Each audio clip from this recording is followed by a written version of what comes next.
Hello, it's Sophia Stewart, and here's a section from my novel Emerald at Boarding School, which comes out on the 21st of December. Are you sitting comfortably? Then I'll begin. The tomboy rushed over to Emerald and grabbed her hand, pulling her into the hallway. "I'll take her upstairs," she said, grinning. Emerald followed the girl down a maze of corridors and through a swinging door up some stairs where a gaggle of girls stood shrieking as they saw friends again after the long vacation. Suddenly the tomboy stopped and opened the door to a sun-filled dormitory. There were 8 teenage girls. They were all about the same height as Emerald and had that not quite fitting into their skin look that she had too. "Hello, boys. This is Emerald."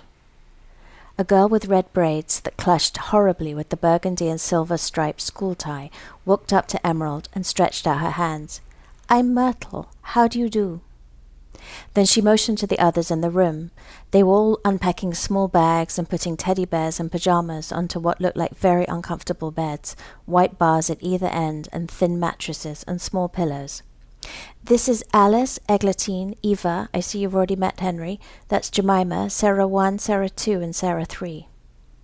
Emerald noticed that she introduced everyone in alphabetical order. Myrtle turned to Henry with a stern look that made her look exactly like the woman downstairs in the stiff grey serge. "Henry, I'm going to beg you again, once more this term, to stop calling us boys, or we will start calling you Henrietta again." Henry tipped out her belongings from her backpack and placed a very battered old bear on her pillow. "Welcome to the madhouse, Emerald. May you survive with your sanity intact after 5 years in this dump." 5 years? Nobody had told her she had to be here for 5 years. Myrtle placed a very posh silver-framed photograph on her nightstand. It was an old-fashioned wedding scene. Myrtle turned around and addressed Emerald. "Did your parents have a terribly romantic wedding?" she asked. "Lord, no," said Emerald. "They just got married because of me very quickly at Chelsea Registry Office while my father was on leave." She turned around to unpack her small overnight case. There was a long pause. Then Sarah, too, who knew about these things because her parents were divorced, asked Emerald if her father was married to someone else before. Emerald didn't know why Sarah, too, asked her that, so she tried to make a joke. "Only to the U.S. Army," she shrugged. "Gosh, are you an American?" Henry jumped on her bed. Emerald smiled and said she was half American. At that moment, a very kindly sort of woman came into the dormitory and told Henry to please get off her bed. "Sorry, matron," muttered Henry, and got back to her unpacking, throwing her socks in the top drawer of the bureau by the window. "You must be Emma, our new girl," said matron. "Matron, she likes to be called Emerald," said Henry. "Goodness me," said matron. She fussed over the others to welcome them back to school, asking about their summer holidays and their dogs and their gardens and parents and travels. And then she cleared her throat and ruined Emerald's day. "And I offer my condolences to Emerald," she said kindly, her eyes misting up. "That must have been awful losing both your parents so suddenly and unexpectedly. If you ever want to talk, you just pop down the corridor to the sanitarium and we'll have a nice cup of tea." Emerald froze and stared down at the white comforter on her bed. Eva came over to Emerald's bed and sat down on the very edge. "I'm an orphan too," she said, simply. Emerald said nothing, just kept looking down at her stuff. Eva got up and walked back to finish her unpacking. "Is that why you got sent away to school?" asked Henry. "Because your parents died?" Jemima then spoke in a tiny voice like a little bird.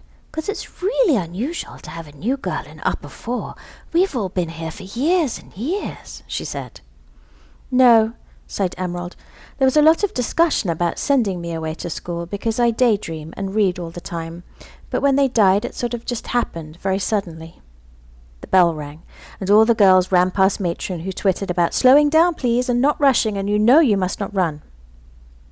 The dining room was on the ground floor behind the main entrance hall, but all pupils entered the dining room from the plain corridor in the back of the main house, never through the walnut-panelled doors.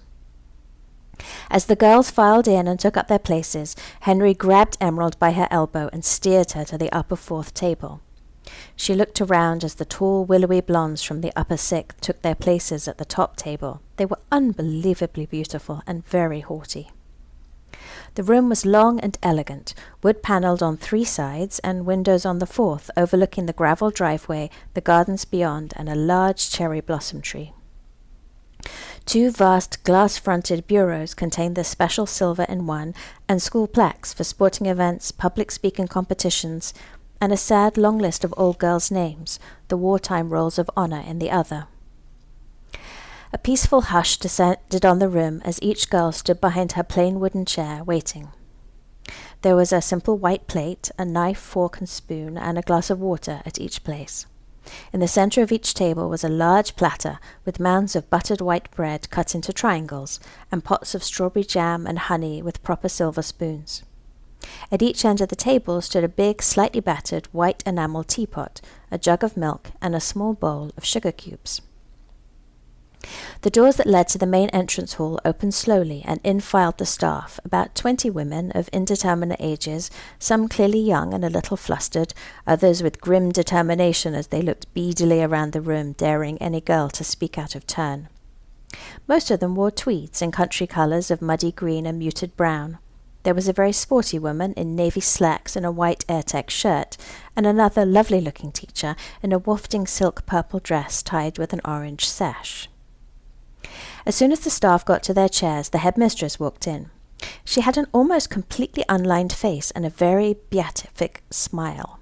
She wore a very prim-looking navy 2-piece suit that looked French, a simple strand of pearls around her neck, and a large green pin on her jacket label. With a nod to a very tall girl at the top table, the headmistress bowed her head, and the girl, whom Emerald later found out was head girl Jane, led the entire room in grace, a prayer of thanks. Not one girl scraped their chair as they sat down to tea. They all carefully lifted up the chair and then sat down gently, not pulling it towards them to damage the old wood parquet floors. Emerald later found out that to scrape your chair would get you a nuisance mark. The punishment started off with a nuisance mark for a minor misdemeanor. If you got 3 nuisance marks, you got an order mark. 3 order marks got you a conduct mark, 2 conduct marks, and you were expelled. There was also something called detention that appeared to exist in a different realm to the nuisance order conduct marks. Emerald was confused by the rules, which seemed to be passed on without dilution from some earlier Victorian era, and apparently there was no guidebook.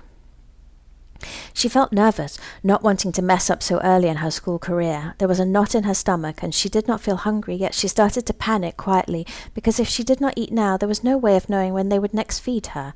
She felt scared. This was boarding school. In all the books she'd read, you had to wake up when they told you to wake up. There was no sneaking downstairs to grab a glass of milk and a slice of toast if you felt hungry in the middle of the night. She could not leave. Ever. The reality of what had happened to her suddenly struck home, and Emerald fainted, sliding off her chair and underneath the table.